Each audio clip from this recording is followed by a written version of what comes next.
அனைவருக்கும் வணக்கம். இன்றைய பதிவில் நம்ம என்ன பார்க்க போறோம் அப்படின்னா, கருத்தை சொல்லும் குட்டி கதை தான் பார்க்க போறோம். ஏதாவது ஒரு வேலைக்கு போய் சேர்ற மாதிரி போயிட்டு அப்ப லாஸ்ட் டைம்ல ரிஜெக்ட் பண்ணப்பட்டவங்களா நீங்க? அப்ப கண்டிப்பா இந்த கதை உங்களுக்காண்டி தான்.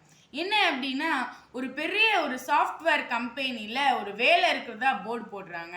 நிறைய பேர் சாஃப்ட்வேர் கம்பெனி ஆச்சு, என்ன வேலையா இருக்கும் அப்படின்னு ஆர்வத்தோட அந்த வேலையில சேர வாய்ப்பு கிடைக்குமா அப்படின்னு பார்த்துட்டு வராங்க.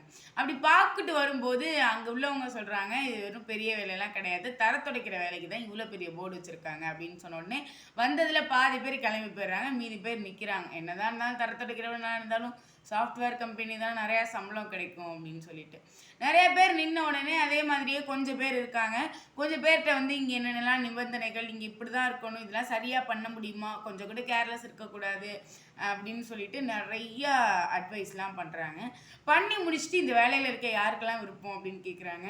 அதுலேயும் ஒரு 3 பேர் தான் நிற்கிறாங்க, மற்ற எல்லாருமே போயிடுறாங்க.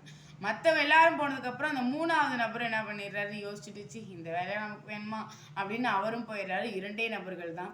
2 நபர்களில் 2 பேர்கிட்டையும் கேள்விகள் கேட்குறாங்க. 2 பேரையும் தனித்தனி ரூமில் வச்சு இன்டர்வியூ மாதிரி கேள்விகள் கேட்குறாங்க. உங்கள் பேர் என்ன, நீங்கள் என்ன பண்ணுறீங்க, எங்கே இருக்கீங்க அப்படின்னு.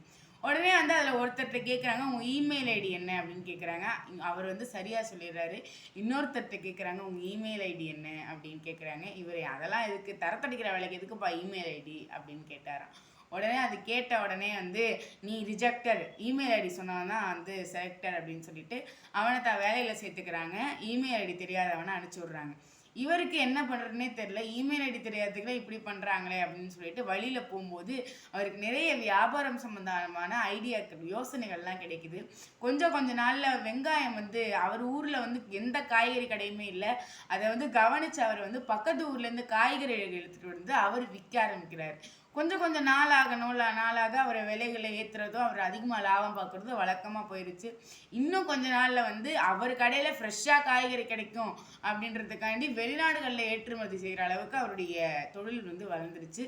அவரே நிறைய நிலத்தில் விவசாயம் பண்ணி அந்த காய்கறியை எடுத்து நிறைய மக்களுக்கு கொடுக்குற மாதிரியும், எப்படி அந்த ஊரில் இருந்த மக்கள் வேற ஊருக்கு போய் காய்கறிகள் வாங்கினாங்களோ அதே அளவுக்கு வேற ஊரில் மக்கள் எல்லாம் அந்த ஊரில் அந்த கடையில் நல்லா இருக்கும் காய்கறி அப்படின்னு சொல்லிட்டு வாங்குற அளவுக்கு அவருடைய நிலைமை உயர்ந்ததுக்கு அப்புறமா என்னைக்குமே ஒரு நல்ல உயர்ந்த ஒருத்தவங்க அப்படின்னா அவங்கள கூப்பிட்டு பேட்டி எடுத்து அவங்க எப்படி இந்த நிலையை அடைந்தாங்க அப்படின்னு கேட்குறது நம்மள இருக்கிற ஒரு பெரும்பாலான அந்த இன்னைக்கு இருக்கிற ஊடகங்களுக்கு அது ரொம்பவே ஒரு சுவாரஸ்யமான விஷயம் அப்படின்னு வச்சுக்கலாமே. அதே மாதிரி ஒரு பணக்காரன்லேருந்து இன்னொரு அவனுடைய மகன் பணக்காரனானாலே இன்னைக்கு போய் பேட்டி எடுக்கிறது வழக்கம். இவர் எந்த ஒரு பேக்ரவுண்டுமே இல்லாமல் இவ்வளோ பெரிய வியாபாரியாக இருக்காரே எப்படி அப்படின்னு சொல்லிட்டு அவர்கிட்ட பேட்டி எடுக்கிறதுக்காண்டி போகிறாங்க. பேட்டி எடுக்கும்போது உங்கள் பேர் என்ன, நீங்கள் என்ன படிச்சிருக்கீங்க, நீங்கள் ஆரம்பத்தில் எங்கே படிச்சிங்க, அப்புறம் உங்களோட கல்லூரி எங்கே படிச்சிங்க, நீங்கள் எப்படிலாம் அந்த ஐடியா வந்துச்சு அப்படின்னு நிறைய கேள்விகள் கேட்குறாங்க. கடைசியில் உங்கள் இமெயில் ஐடி என்ன அப்படின்னு அந்த இன்டர்வியூவில் கேட்டு அதே கேள்வியை கேட்குறாங்க. உடனே அவர் அந்த இன்டர்வியூவில் சொன்ன அதே பதில் சொல்கிறாரு, இமெயில் ஐடியெல்லாம் எனக்கு தெரியாதுப்பா அப்படிங்கிறாரு.